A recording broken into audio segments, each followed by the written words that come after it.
So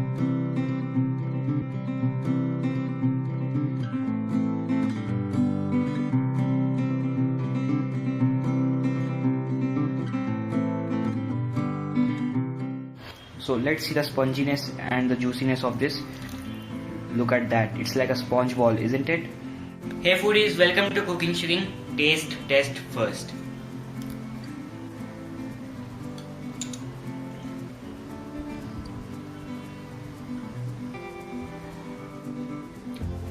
This is very juicy, very soft and very delectable.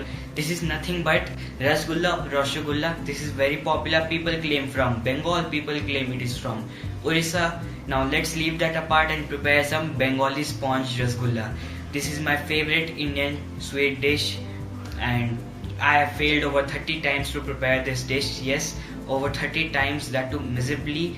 I have experienced everything: dry rasgullas, broken rasgullas, flat rasgullas, and whatsoever, everything. And I have the perfect solution of everything now, as I have experienced so much. This is the perfect recipe for you all. Let's have a look at the ingredients required for preparing this Bengali sponge rasgulla. All we need is some milk, sugar and lemon. Now milk has to be pure cow milk. It has to be full cream and fresh. Don't use homogenized milk or UHT treatment, what they say, or Tetra Pak milks. Don't use that. 1 liter of milk, 2 cups of sugar. Sugar quantity depends upon the quality of milk that you are using and how much henna does the milk gives, and some lemon. So let us start.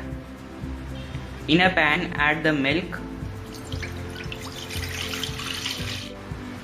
In medium flame, stir the milk and keep stirring it occasionally to prevent the burning of milk, as well as if you don't stir it, the malai may separate or cream may separate from the milk, which you don't want to have.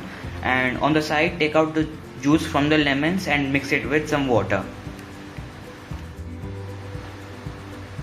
Now you can see here the milk has started to boil, and this milk is boiled, and you can see the cream has also not separated at all. Now I'm going to switch off the flame and wait for about 30 seconds before adding the lemon juice. I have mixed my lemon juice with some water, about 2 to 3 tablespoons of water to about 2 tablespoons of lemon juice or so.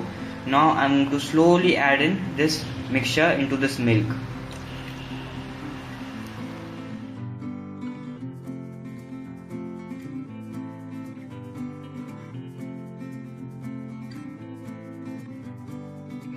Now you can see the milk has started to curdle.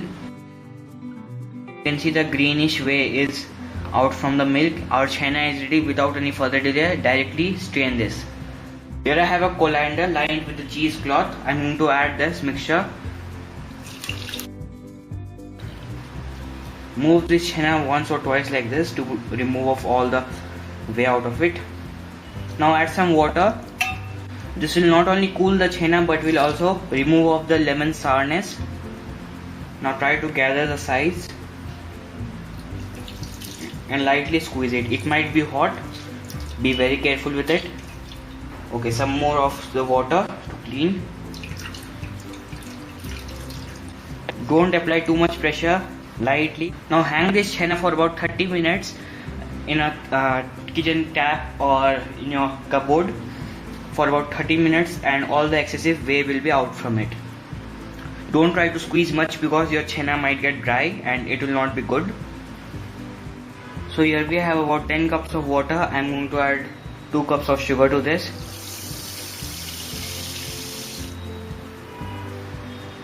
You might be thinking that is a lot of sugar syrup in here, but the calculation behind it is that if you have a rasgulla of 1 inch diameter and it will puff up into 2 inches, and then we want another 2 inches for letting it rotate nicely and swim it in sugar syrup nicely. So that is the reason behind getting so much of sugar syrup in here. If you have a smaller cooker, you may use that, and in that you will have to use little less sugar syrup for that. So that is the reason behind it. So let's heat this up and knead our henna. Here we have our henna, which is resting for about 30 minutes. Hanging for about 30 minutes. Here you can see this is neither dry nor moist. This has to be like this. It is moist but not so dry. So we are going to knead this until it gets smooth for about 3 to 4 minutes. It actually depends upon the quality of milk. Like if you use a toned milk, that will take about a long time, about 15 minutes or so, but this is pure fresh cow milk. This will take about 2 to 3 minutes to gather all. Continue kneading it like this and do like this also in between. You might hear a little chirping sound like of thing here. That is the consistency that we are after. This is not dry, nor moist, nor wet. This has to be like this. If it is dry, your rasgullas will be dry from inside. If it's moist, it might get break, or it might get flat in sugar syrup. So continue kneading for about 3 to 4 minutes, and some fattening will come out of it. We don't want to knead further. As soon as the fattening starts leaving this chenna, we have to stop and make the balls and dump it in the sugar syrup.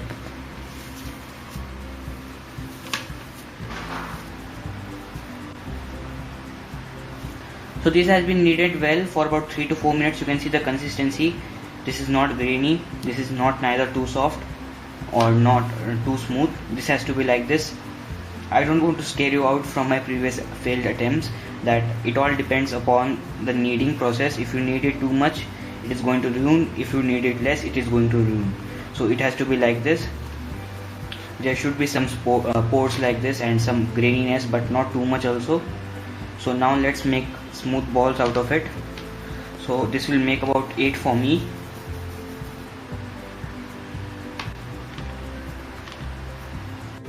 Here are my rasgulla balls ready. You can see these are of this size, and there are some cracks and grits, but don't worry, these will help in getting them puffed up very nice.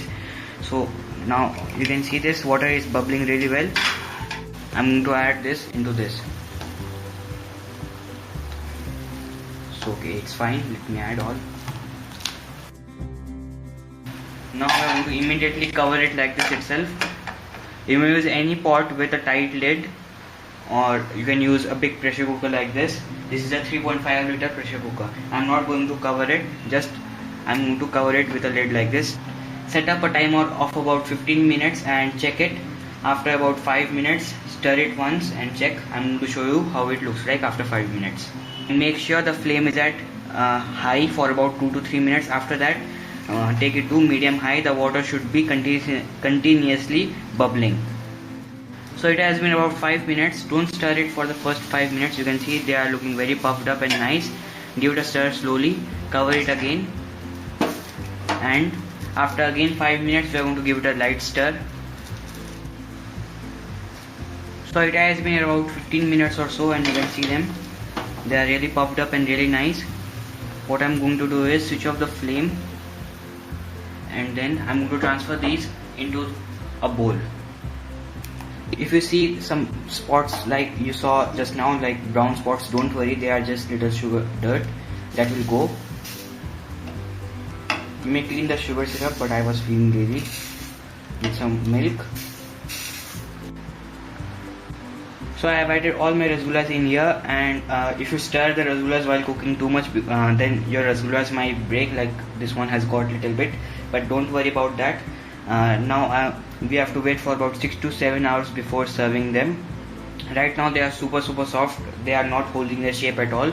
After 6 to 7 hours they'll get sweet, they'll hold their shape, and they'll be perfect, and they'll be very nice. So after 7 hours we are going to serve them. Here we have our rasgullas ready to be gobbled up. They are super soft and super nice and super spongy. If you are worrying about the leftover sugar syrup that you will get from these rasgullas, don't worry, the next video is for you.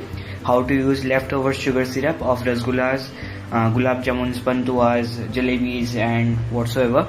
So let's see the sponginess and the juiciness of this. Look at that, it's like a sponge ball, isn't it? So do try this and let me know how it turned out to be. And yes, don't forget to check out our new website cookingshuking.in, and do subscribe for more of Cooking Shuking. Thank you.